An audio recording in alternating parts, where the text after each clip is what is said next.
Assalamualaikum warahmatullahi wabarakatuh. Alhamdulillahi nahmaduhu subhanahu wa ta'ala hamdan yuwafi ni'amahu wa yukafi mazidah.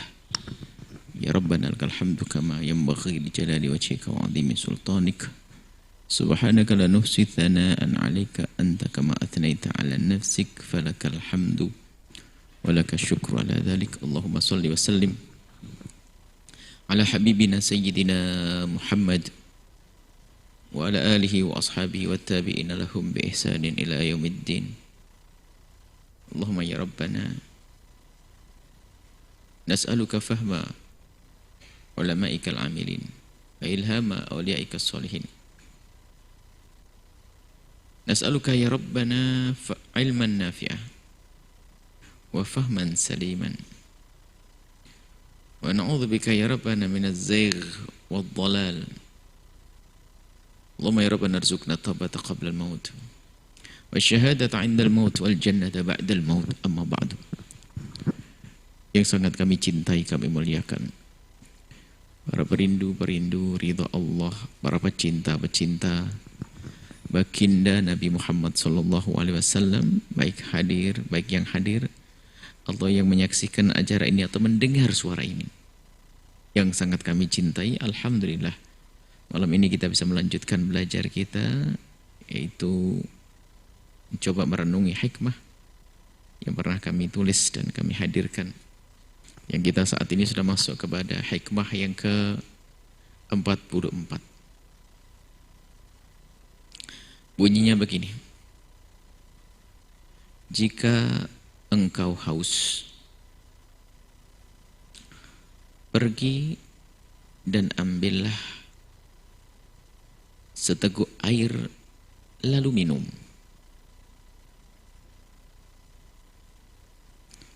Sungguh mengherankan,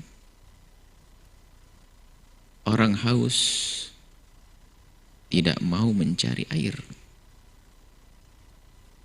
Lebih mengherankan lagi, sudah ada air di hadapannya namun tidak meminumnya.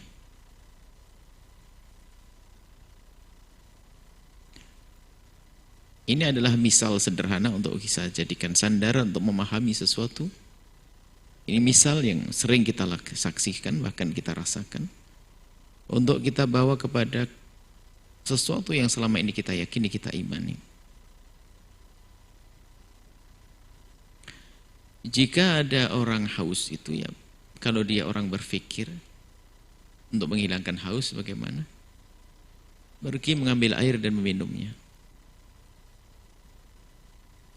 Kalau ada orang berkata bahwasanya dia haus tapi dia tidak berusaha mencari air, ini sebuah kedunguan. Lebih dungu lagi adalah di saat sudah air ada di hadapannya, dia haus. Air ada di hadapannya tapi tidak meminumnya. Kita hubungkan dengan keadaan batin kita. Kita mengaku punya iman kepada Allah.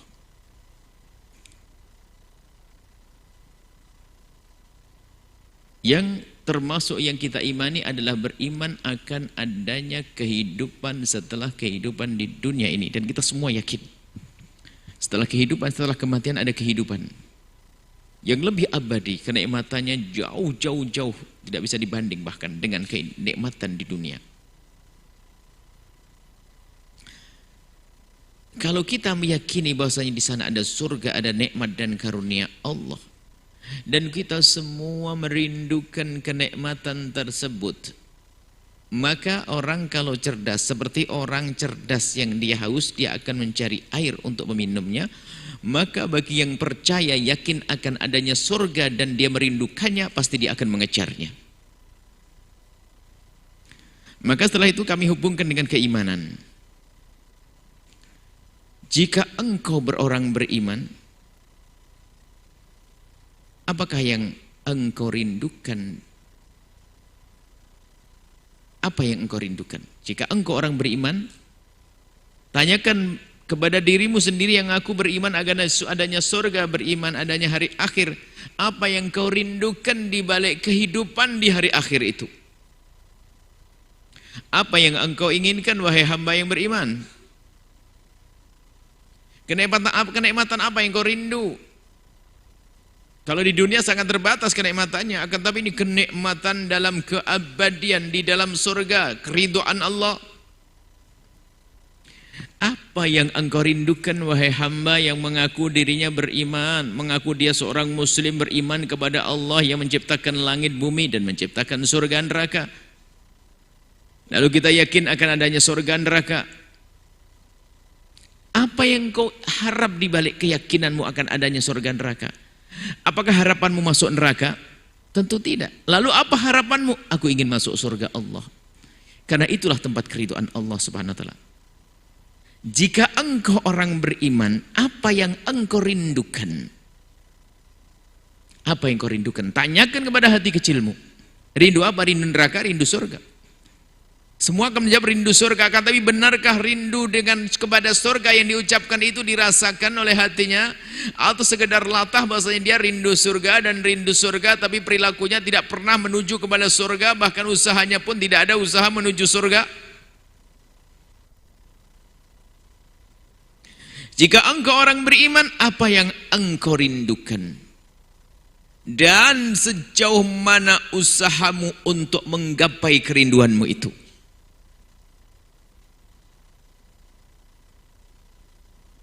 Iman di dalam hati. Iman yang kokoh tidak bisa diganggu oleh apapun. Bahkan bermacam-macam yang datang kepada hatinya, perasaan apapun tidak akan bisa mengalahkan keimanan atau keyakinan. Nah, jika ada seorang hamba mempunyai keyakinan yang sesungguhnya bahwa ada kehidupan setelah kehidupan di dunia, dan di sana ada surga dan ada neraka, dan dia merindukan surga, maka akan terbaca dari perilakunya orang tersebut, dia akan meniti jalan menuju surga tersebut, melakukan kebaikan dan hal-hal yang diridhoi oleh Allah Subhanahu wa taala. Sebab dia katakan gila, dia katakan mengherankan jika ternyata dia rindu surga, dia yakin surga sementara dia rindu surga, lalu dia tidak berbuat apapun untuk surga.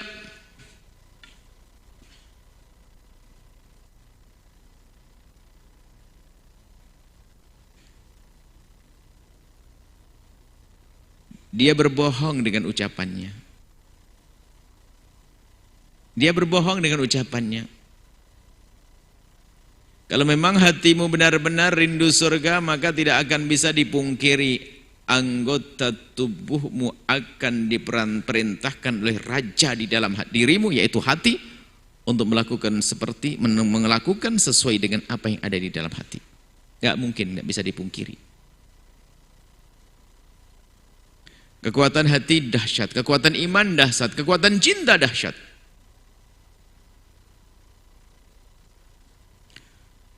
Dikisahkan ada sahabat Nabi SAW ditanya, sebetulnya jawabannya juga akhirnya tidak beda dengan sahabat yang lainnya. Hanya kebetulan kejadian ini terjadi kepada salah satu sahabat Nabi, ditanya bagaimana engkau itu kok begitu gemarnya, begitu senangnya, begitu cepatnya untuk menjalankan perintah-perintah Allah dan Rasulnya. Dan kenapa engkau begitu mudahnya meninggalkan, menjauhi larangan Allah dan Rasulnya? Maksudnya apa motivasimu, apa sih yang menjadikan engkau kok seperti itu? Sahabat tersebut menjawab, karena aku meyakini betul di sana ada surga dan ada neraka, ada ridho Allah. Aku yakin itu semuanya. Kemudian aku mendengar berita kebaikan, maka karena aku tahu dengan kebaikan inilah aku akan nyampe ke sana. Maka dengan keyakinanku yang terus aku asah dan aku asah dan aku asah, sehingga ini menjadikan aku tidak mendengar sebuah seruan kebaikan kecuali aku bergegas untuk melakukannya. Karena apa? Aku punya keyakinan dan aku punya iman bahwasanya di balik ini semua ada ridho Allah dan ada surga Allah Subhanahu wa taala. Begitu sebaliknya di saat ada sesuatu yang dilarang oleh Allah atau Rasulnya, kebayang di mataku neraka, murka Allah, sehingga begitu sulit bagiku untuk melakukan keharaman atau dosa tersebut karena di mata dan hatiku terlihat neraka. Dari mana dia melihat itu sementara matanya tidak melihat dengan sesungguhnya? Dari keyakinan di dalam hati. Dan itulah yang terjadi kepada orang-orang besar sahabat Nabi SAW, dan itu pun juga yang pernah dikatakan oleh Imam Ali bin Abi Thalib, la kushifa 'anil ghita'u mazdadtu yakina. Begitu yakinnya Imam Ali kepada surga dan neraka, kalau seandainya hijab ini disingkap lalu kelihatan neraka, sudah tidak akan tambah lagi keyakinannya. Kenapa? Sudah full. Begitu juga kisah orang-orang yang punya kekuatan iman. Maka lihat, dia begitu semangat melakukan kebaikan-kebaikan. Dia tidak pernah mundur untuk melakukan kebaikan. Tidak bisa diganggu karena apa? Atas dasar keyakinan di dalam hatinya. Nah inilah, keyakinan di dalam hati inilah yang akan membawa seseorang untuk melakukan sesuatu sesuai dengan keyakinannya. Kembali kepada kita semuanya yang merasa atau kita selama ini mengatakan bahwasanya kita beriman kepada hari akhir, beriman kepada surga dan neraka. Benarkah iman itu ada di hati kita atau sekedar ucapan yang diucapkan atau kalimat yang diucapkan oleh lisan kita? Jangan-jangan kita ini hanya sekedar orang beriman dengan zahir kita, dan di sana alangkah banyaknya orang-orang munafik. Di saat ditanya dengan lesannya tentang Allah, dia beriman kepada Allah, tentang Rasul dia beriman kepada Rasul, dan seterusnya. Akan tapi itu hanya di lisan saja. Atau paling tidak, apakah ada bibit-bibit kemunafikan di dalam hati kita di saat kenapa kita bermalas-malasan melakukan kebaikan? Kok seolah-olah Allah tidak melihat kita sehingga kita bebas meninggalkan bahkan kewajiban, bukan sekedar kesunahan. Tapi seorang yang terus yakinnya ada di dalam hatinya dan diperkokoh dan diperkuat, maka keyakinan ini akan menjadikan langkah-langkahnya tertata. Laku syifa'an lil ghita'u masdatu yaqina, seperti melihat surga dan melihat neraka. Maka di saat mendengar larangan dia menjadi cepat berhenti, di saat mendengar seruan kebaikan dia bergegas untuk melakukannya.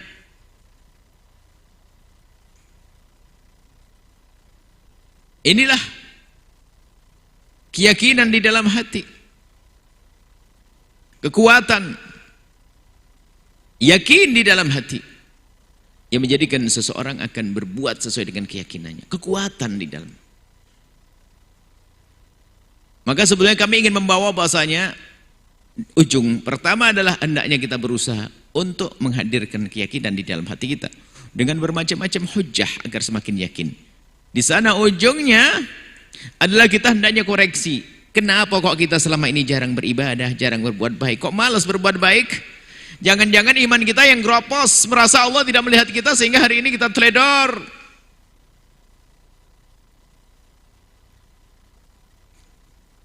Imam Haddad menuliskan, jika ada orang melakukan dosa pilihannya ada dua, nggak ada tiganya. Kalau orang berbuat dosa pilihannya dua, nggak ada tiganya. Yang pertama adalah dia melakukan dosa dan dia tidak yakin kalau Allah melihatnya. Dia yakin Allah tidak melihatnya.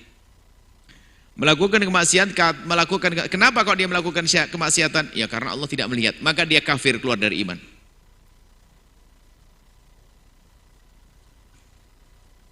Dia mengatakan Allah tidak melihatnya, keluar dari iman. Yang kedua adalah dia melakukan kemaksiatan dan dia yakin kalau Allah melihatnya. Maka apa dia? Dia kurang ajar. Dia yakin Allah melihatnya lalu dia melakukan kemaksiatan, maka itu kurang ajar. Lalu mukmin sejati yang benar bagaimana? Karena dia tahu itu haram, maka dia meninggalkan karena Allah. Karena yakin Allah melihatnya, maka dia meninggalkannya. Maka itu kadang disebut dengan istilah lain makom, namanya makom ihsan. Yang disebutkan oleh Baginda Nabi di saat malaikat Jibril bertanya, dijawab, al-ihsan an ta'budallaha ka'annaka tarahu fa illam takun tarahu fa innahu yarak. Hendaknya engkau menyembah Allah seolah-olah engkau melihatnya, dan di saat engkau tidak melihatnya, ini ujungnya. Yang terpenting makom kita. Kalau engkau tidak melihatnya, dan memang mata kita tidak bisa melihat Allah di dunia, jika engkau tidak bisa melihatnya, walakinnahu yarak.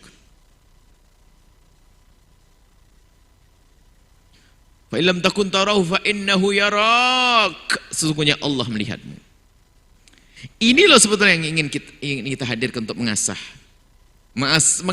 hati kita agar makom yang kita dapat adalah makom muraqabah, makom yang senantiasa kita merasa dilihat oleh Allah Subhanahu wa taala.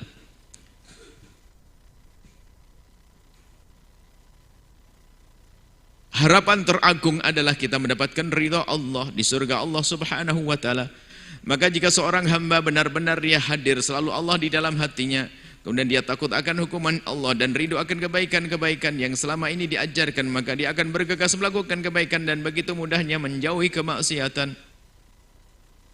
Atas dasar apa? Atas dasar keyakinan. Kalau enggak yakin enggak akan seperti itu. Atas dasar keyakinan. Nah, ini loh membangun keyakinan yang perlu kita asah. Kalau orang enggak yakin enggak akan melakukan kebaikan tersebut. Sama seperti halnya kalau orang tidak haus, maka dia tidak akan mencari air. Karena tidak haus merasa tidak butuh air dan mungkin air dibuang-buang. Akan tapi di saat seorang merasa haus, maka dia kalau dia berakal dia akan berusaha mencari air. Haus, mau tidak merefleks, jangankan yang gede. Anak kecil pun biarpun dia belum bisa berpikir, dia langsung mengambil air. Bahkan sampai kadang salah yang diminum. Suatu ketika ada seorang anak minum air sabun hari ini. Karena apa? Memang di saat haus hendaknya cari air. Hanya orang gila yang merasa haus selalu tidak mencari air. Dan lebih mengherankan lagi sudah ada air di hadapannya lalu tidak bisa meminumnya. Kalau kita merasa punya iman dan di sana ada surga, di akhirat ada surga, maka ayo bergegaslah kita menuju surga. Menuju surga. Sungguh mengherankan jika kita yakin katanya ada surga tapi kita tidak pernah berbuat untuk surga, tidak pernah melakukan kebaikan untuk surga. Jika ada orang katanya rindu kepada surga lalu tidak berbuat untuk surga, mungkin dia adalah berbohong, tidak pernah meyakini adanya surga. Ya mungkin karena sakit imannya. Seperti halnya orang haus sudah ada air di hadapannya tapi tidak mau meminum air tersebut. Kalau orang normal dia nggak mungkin harus minum dong dia. Dia tidak puasa, juga tidak sakit, itu akan minum. Akan tapi kenapa apa yang terjadi di saat dia tidak mau minum air tersebut? Mungkin dia sudah sakit. Imannya keropos. Sehingga ngaku rindu kepada Allah dan dia iman akan adanya Allah dan ridho Allah ada surga tapi tidak melakukan kebaikan, keropos penyakitan. Sehingga ini adalah penyakit, imannya ternodai, keyakinannya rusak.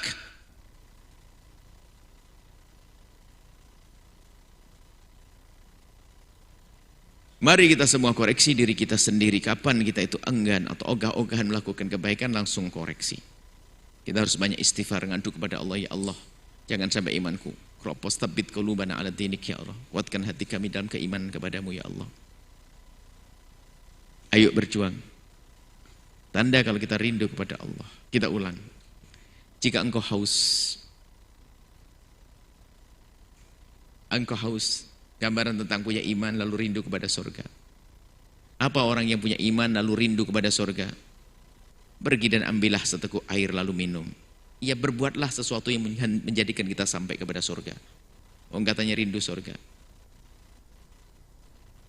Sungguh mengherankan orang haus tidak mau mencari surga, mencari air.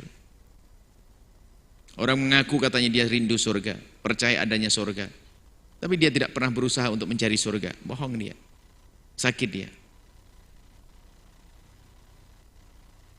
Lebih mengherankan lagi sudah banyak peluang untuk dia mendapatkan surga, diberi rezeki yang banyak, diberi waktu untuk ibadah, diberi kesehatan, diberi segala macam, tapi tidak pernah digunakan. Ini mengherankan lagi ini.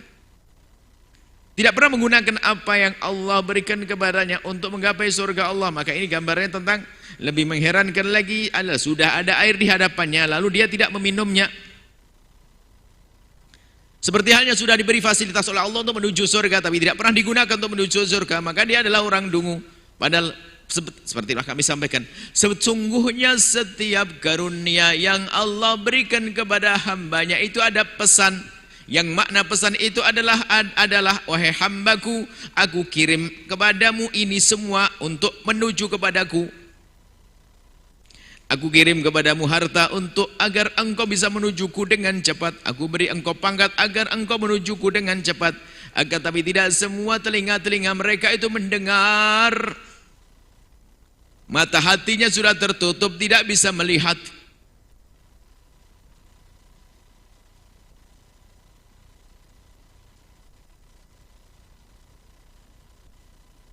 Jika engkau orang beriman, apa yang engkau rindukan? Dan sejauh mana usahamu untuk menggapai kerinduanmu? Kalau memang kita orang yakin akan adanya surga ridho Allah, maka tanyakan kepada dirimu, sejauh mana engkau berusaha untuk menggapainya. Kalau ternyata tidak, keropos imanmu. Tanya hati kecilmu, semangat ibadahmu seperti apa? Semangat melakukan kebaikan seperti apa? Mari kita semua koreksi diri kita sendiri. Koreksi diri kita sendiri, tidak perlu kita mengoreksi orang lain. Semoga Allah memberikan kepada kita ilmu yang manfaat. Allah mudahkan kita dalam Allah memberikan kekuatan iman di dalam hati kita. Jadi sebab kita semakin dekat kepada Allah, mudah melakukan kebaikan dengan apapun yang Allah berikan kepada kita, dari harta kita, dari ilmu kita, dari apapun yang Allah berikan. Allah mengangkat wabah dari negeri kita, yang sakit sembuhkan, yang sakit sembuhkan. Yang sempit rezeki lapangkan ya Allah rezeki mereka. Panjangkan umur kami dalam ketaatan serta sehat walafiat, dan berikan kepada kami, ampuni orang tua kami dan guru-guru kami. Allah berkailah santri-santri ini dan berkailah kami semua yang saksikan ajaran ini, mendengar suara ini. Berikan kepada mereka segala kebaikan di dunia dan di akhirat, dan kami mohon jadikan kami hamba yang saling mencintai karenamu ya Allah. Jauh dari kebencian, kedengkian serta dendam dan prasangka buruk ya Allah. Hingga bahagia di dunia, muqaddimah kebahagiaan nanti di surga bersama kekasihmu Nabi Muhammad, berkat Sayyidina Muhammad. Al-Fatihah.